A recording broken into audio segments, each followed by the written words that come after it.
Le monde ne se limite pas au domaine physique et visible. Au-delà du monde physique que nous pouvons voir, toucher, sentir et entendre, il existe un monde invisible, le monde des esprits peuplé par des anges et des démons. Ce monde nous affecte à bien des égards, mais la vérité à son sujet est peu connue. Les croyances de la plupart des gens au sujet des anges et des démons sont fondées sur des rumeurs, des spéculations et des fausses doctrines. Cependant, le Dieu Tout-Puissant, le Créateur du monde spirituel, révèle dans sa parole la vérité dont nous avons besoin.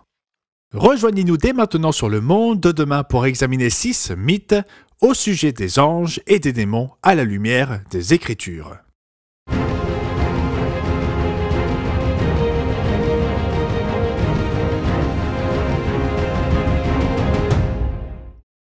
Bonjour et bienvenue au monde de demain, où nous vous aidons à comprendre le monde à travers les pages de la Bible. Et quand il s'agit de comprendre le monde, cela inclut la partie invisible du monde. Dans le cas présent, le monde des esprits. Aujourd'hui, nous allons examiner 6 mythes que beaucoup de gens croient au sujet des anges et des démons en les confrontant à la vérité de la parole de Dieu. Nous vous donnerons également la possibilité de recevoir un DVD entièrement gratuit intitulé « L'occultisme et le monde des esprits ». Veuillez prendre note des informations que nous vous fournirons afin de savoir comment obtenir votre propre exemplaire gratuit. Lorsqu'il est question d'anges et de démons, les mythes et les malentendus sont malheureusement très répandus. Tant de gens croient à tant de choses différentes dans le domaine des esprits. Mais nous n'avons pas besoin de deviner, ni de hausser les épaules en disant que c'est impossible à savoir. Car si quelqu'un connaît la vérité sur le monde des esprits, sur les anges et les démons, c'est bien Dieu. Et il révèle la vérité dans sa parole. Alors, sans plus nous attarder, allons-y de ce pas. Le premier mythe à ce sujet est que le diable ou les démons n'existent pas, que Satan n'est qu'un symbole du mal qui existe dans le monde. Ce genre de déclaration est souvent faite par des personnes qui se considèrent trop éclairées pour croire aux histoires d'un diable avec une queue pointue, une fourche et des cornes, et par ceux qui y ont cru innocemment. Mais ce mythe est faux.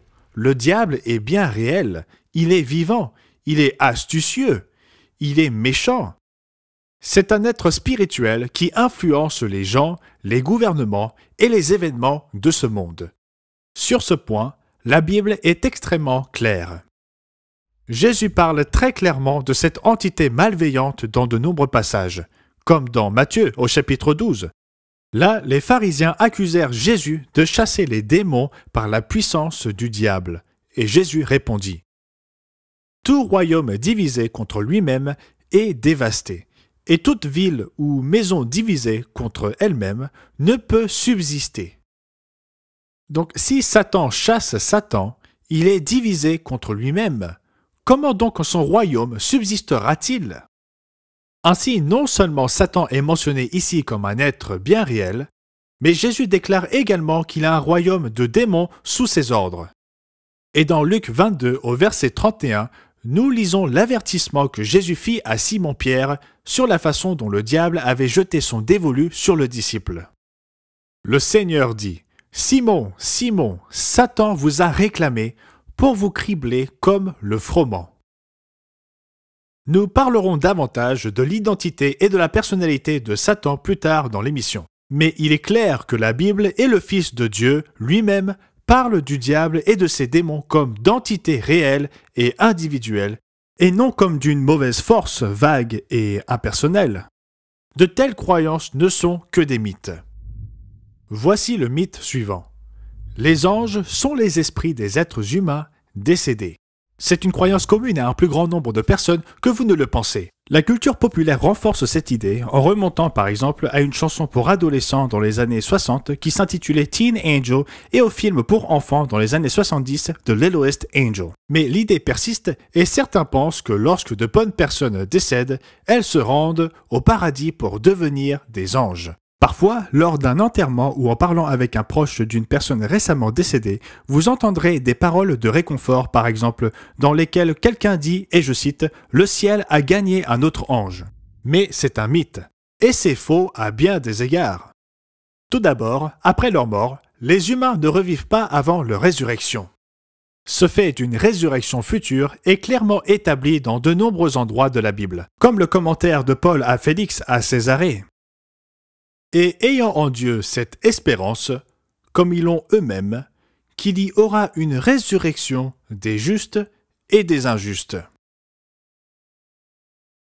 En plus, c'est également incorrect, parce que les êtres humains et les anges sont des catégories d'êtres vivants complètement différentes. Les êtres humains sont créés à l'image de Dieu, avec un potentiel étonnant, non pas pour devenir des anges, mais pour faire partie de la famille de Dieu, héritant l'univers entier sous Jésus-Christ. Quant aux anges, ils ont été créés, entre autres raisons possibles, pour servir l'humanité. Dans l'Épître aux Hébreux, au chapitre 1, nous lisons « De plus, il dit des anges, il fait de ses anges des esprits et de ses serviteurs une flamme de feu. Ne sont-ils pas tous des esprits au service de Dieu, envoyés pour exercer un ministère en faveur de ceux qui doivent hériter du salut? Les anges doivent servir sous la direction de Dieu, les êtres humains qui hériteront du salut. Cet héritage met en évidence la différence entre les humains et les anges lorsque nous le comprenons. En fait, la différence entre les anges et les humains est bien plus profonde que cela, mais nous en parlerons plus tard dans notre émission. Alors, les anges sont-ils les esprits d'êtres humains décédés? Pas du tout. Les humains et les anges sont des êtres complètement différents. Bien qu'ils puissent avoir certaines similitudes, comme l'intelligence, la responsabilité morale et le libre arbitre, l'un ne vient pas de l'autre. Mythe numéro 3.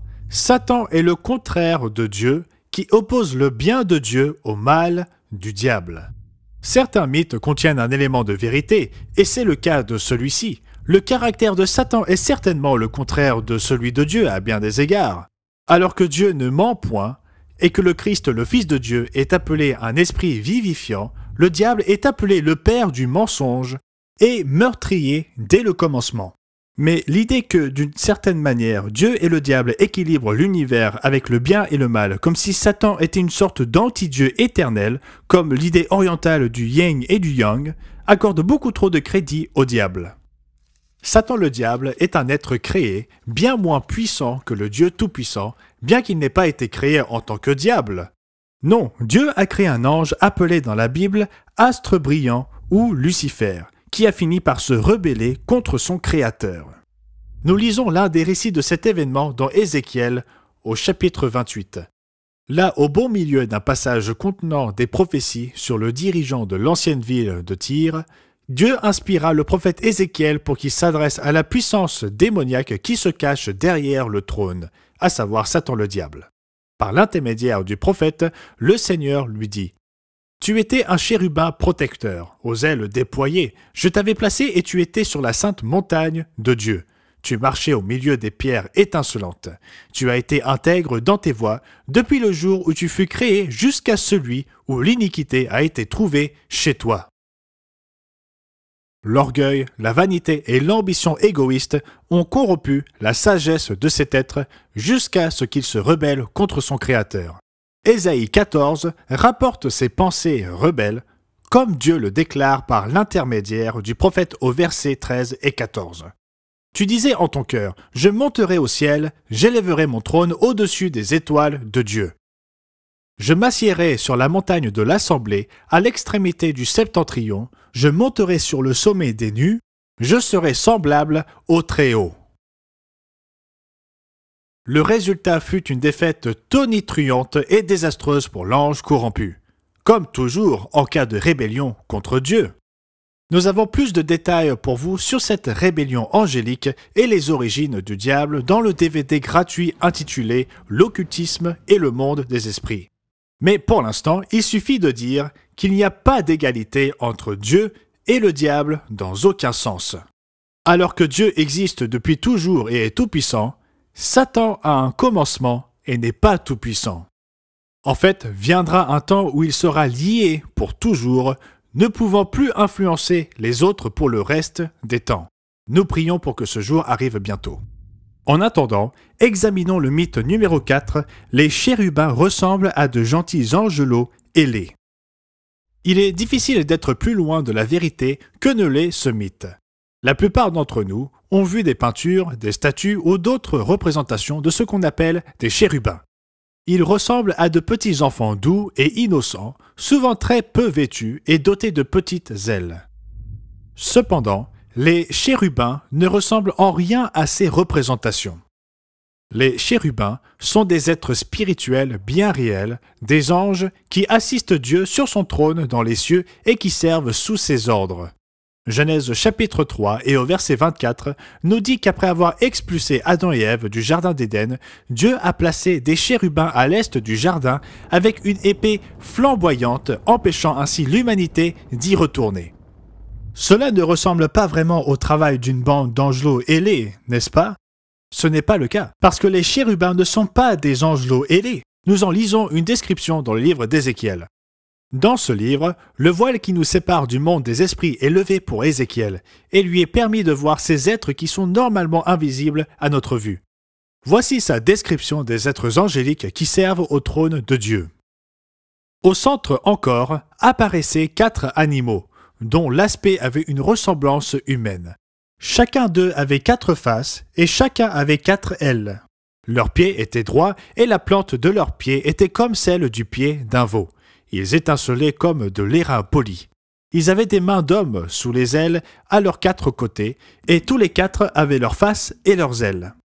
Quant à la figure de leurs faces, ils avaient tous une face d'homme, tous les 4 une face de lion à droite, tous les 4 une face de bœuf à gauche, et tous les 4 une face d'aigle. Leurs faces et leurs ailes étaient séparées par le haut. 2 de leurs ailes étaient jointes l'une à l'autre, et 2 couvraient leur corps. L'aspect de ces animaux ressemblait à des charbons de feu ardents, c'était comme l'aspect des flambeaux, et ce feu circulait entre les animaux, il jetait une lumière éclatante, et il en sortait des éclairs. Voilà qui ressemble bien à une créature brandissant une épée flamboyante empêchant quiconque d'entrer dans le jardin d'Éden. Et Ézéchiel précise au chapitre 10 et au verset 20 que ces créatures sont des chérubins, ou comme le pluriel en hébreu, des kérubim. Malheureusement, les représentations bien connues des créatures angéliques sont rarement fidèles au texte biblique. Ce que nous voyons dans les peintures, les statues et les films est généralement basé sur la fantaisie humaine plutôt que sur la parole de Dieu, et est destiné à servir des fins humaines et non celles de Dieu. En fait, dans notre prochain segment, nous examinerons si nous devrions faire des représentations d'anges en premier lieu et quels sont les dangers que cela comporte. Le mythe numéro 5 veut que les anges et les humains aient eu une progéniture dans l'Antiquité. Ce mythe est basé sur une mauvaise compréhension d'une déclaration de Genèse au chapitre 6. Reportons-nous ici dans Genèse au chapitre 6 en commençant par le verset 1. Lorsque les hommes eurent commencé à se multiplier sur la face de la terre et que des filles leur furent nées, les fils de Dieu virent que les filles des hommes étaient belles et ils en prirent pour femmes parmi toutes celles qu'ils choisirent.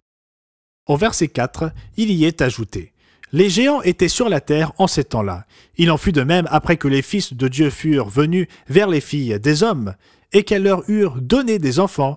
Ce sont ces héros qui furent fameux dans l'Antiquité. » Certains ont interprété le terme « fils de Dieu » comme signifiant des anges, et ils considèrent que ce passage implique que des anges pécheurs ont sélectionné des femmes humaines pour se reproduire et créer une race d'hybrides mi-humains, mi-anges. Une des raisons pour lesquelles certains pensent que ce verset parle d'anges ayant des enfants avec des femmes humaines est l'utilisation du terme « fils de Dieu » qui est employé dans le livre de Job pour désigner les anges. Cependant, le terme « fils de Dieu » ne se limite pas qu'aux anges dans l'Ancien Testament. Par exemple, à travers Osée, Dieu promet aux Israélites que, s'ils se repentent, ils redeviendront son peuple et seront appelés fils du Dieu vivant. En fait, dans Deutéronome 14 et au verset 1, nous lisons que Dieu déclare à Israël « Vous êtes les enfants de l'Éternel, votre Dieu ». La traduction dissimule par inadvertance le fait que le mot traduit par « enfant » est exactement le même mot hébreu qui est traduit par « fils » dans Genèse 6. Ainsi, l'idée que ce terme est utilisé exclusivement pour les anges est tout simplement fausse. Il est également utilisé pour décrire des êtres humains. Ajoutons à cela que Genèse au chapitre 1 dit que les créatures ne se reproduisent que selon leur propre espèce et que la déclaration de Jésus-Christ dans Luc 20 précise clairement que les anges ne se marient pas. Même la mention des géants dans Genèse au chapitre 6 ne soutient pas ce mythe, car nulle part le chapitre 6 de Genèse et au verset 4 ne dit que les géants étaient la progéniture de cette union. En fait, il dit que de tels humains géants étaient déjà dans le monde avant ces mariages. Notez ceci. Les géants étaient sur la terre en ces temps-là. Il en fut de même après. Il y a plusieurs façons de comprendre Genèse au chapitre 6. Mais la réponse doit toujours être cohérente avec le reste de la Bible, comme Jésus lui-même nous en avertit dans Jean 10 et au verset 35. L'Écriture ne peut être anéantie. L'épreuve biblique pèse lourdement à l'encontre de ce mythe, qui franchement appartient plutôt au domaine de la science-fiction et de la fantaisie perverse. En fait, dire qu'un ange peut avoir un enfant dans le monde est potentiellement blasphématoire, étant donné que la Bible décrit uniquement Dieu engendrant un fils à travers l'imprégnation miraculeuse de Marie, ainsi qu'une future famille d'enfants par l'œuvre que lui et son fils accomplissent dans l'Église de Dieu que le Christ a fondée. Ceci nous amène au 6e et dernier mythe examiné dans l'émission d'aujourd'hui. Les anges peuvent être adorés, vénérés, voire invoqués. Certes, les anges sont des êtres spirituels bien réels, et comme nous l'avons remarqué précédemment, Dieu nous dit qu'il les a créés pour servir et prendre soin de l'humanité à mesure que nous progressons sur la voie du salut. Mais il ne faut pas que le fait de savoir cela nous amène à faire une fixation sur eux ou à commencer à leur accorder le genre d'honneur qui devrait être réservé uniquement à Dieu, ou à leur accorder le genre d'attention que la Bible interdit. Par exemple, dans le livre de l'Apocalypse, lorsque l'apôtre Jean s'est senti accablé par la vision que le Christ lui révéla, il s'est jeté aux pieds de l'un des anges qui le guidait. Mais remarquez la réaction de cet ange. Mais il me dit, « Garde-toi de le faire. Je suis ton compagnon de service et celui de tes frères les prophètes et de ceux qui gardent les paroles de ce livre. Adore Dieu. » C'est ainsi que les anges justes réagissent. Ils ne veulent pas d'attention et ils reconnaissent que seul Dieu doit être adoré. En revanche, comment réagissent les anges déchus, les démons? Nous le voyons dans l'exemple du diable au début du ministère de Jésus, lorsque Satan tenta le Messie dans le désert. Lisez le récit dans Matthieu au chapitre 4. Là, le diable montra à Jésus tous les royaumes du monde, notant qu'il avait le pouvoir de donner ces royaumes à Jésus. Il ne demandait qu'une seule chose, « Je te donnerai toutes ces choses », et Satan ajouta, « Si tu te prosternes et m'adores ». Contrairement aux anges justes, qui comprennent que seul Dieu le Père et le Fils de Dieu méritent notre culte, notre adoration et notre vénération, les anges déchus cherchent cette attention et ce culte pour eux-mêmes. Plutôt que de prier les anges ou de risquer de leur donner une place dans nos vies que seul Dieu devrait occuper, nous devrions faire comme Jésus-Christ et résister à la tentation en disant comme lui, « Tu adoreras le Seigneur ton Dieu et tu le serviras lui seul. » C'est l'une des nombreuses raisons pour lesquelles nous ne devrions pas décorer notre maison, nos vêtements ou porter des bijoux comportant des images ou des statues d'anges. Non seulement ces images diffèrent souvent des descriptions bibliques des anges, mais Dieu interdit clairement de fabriquer des images de créatures dans le ciel à des fins religieuses. Et les anges justes n'ont aucun intérêt à être représentés, contrairement à Satan et aux démons qui ont besoin de cette attention. Les anges de Dieu redirigent l'attention vers lui et non vers eux-mêmes. En fait, l'apôtre Paul note que les chrétiens interagissent parfois avec des anges sans même en avoir conscience. Parce que les anges justes veulent que votre attention soit dirigée vers leur Créateur et non vers eux-mêmes. Ce sont là les 6 mythes, mais plus importante que tous, ces mythes est une vérité essentielle. Une vérité des plus fondamentales sur le monde des esprits que peu d'êtres humains ici-bas comprennent, mais que tous les anges et démons comprennent sûrement. Pour conclure, nous devons discuter d'une différence essentielle entre l'humanité et les anges, une différence à laquelle nous avons fait allusion plus tôt dans notre émission. Nous avons souligné que les êtres humains ne deviennent pas des anges. Mais que deviennent-ils alors? La destinée de l'humanité a beaucoup à voir avec les anges et le domaine spirituel, mais elle est très différente de ce que beaucoup pensent. Considérez les paroles de l'apôtre Paul à ceux qui, dans l'ancienne Corinthe, traînaient leurs frères chrétiens devant des tribunaux païens du monde, au lieu de chercher des personnes sages dans l'Église pour les aider à régler leurs problèmes. Ne savez-vous pas que les saints jugeront le monde? Et si c'est par vous que le monde est jugé, êtes-vous indigne de rendre les moindres jugements? Ne savez-vous pas que nous jugerons les anges? Et nous ne jugerions pas, à plus forte raison, les choses de cette vie. En effet, ceux qui se soumettent à Jésus-Christ et à Dieu le Père dans cette vie jugeront un jour les anges. Les êtres humains sont destinés à quelque chose de bien plus grand et de bien plus glorieux que ce qu'aucun ange ne pourra jamais connaître. Le plan de Dieu n'est pas d'aider chacun d'entre nous à rejoindre les anges un jour. Son plan est d'aider chacun d'entre nous à devenir un avec lui, en tant que membre de la famille de Dieu, régissant, gouvernant et héritant l'univers entier. Ici, au Monde de demain, nous nous efforçons réellement de vous aider à comprendre ce monde qui devient de plus en plus chaotique et qui marche sur la tête. Nous espérons même vous aider à faire part de la solution aux problèmes du monde. En fait, nous espérons que l'émission d'aujourd'hui vous a été particulièrement utile. Si c'est le cas, cliquez sur le bouton d'abonnement en likant, nous vous en serions reconnaissants. Si vous souhaitez être averti lorsque nous réalisons d'autres émissions, il vous suffit de cliquer sur le rappel. L'offre d'aujourd'hui se trouve dans la description ci-dessous. Merci encore.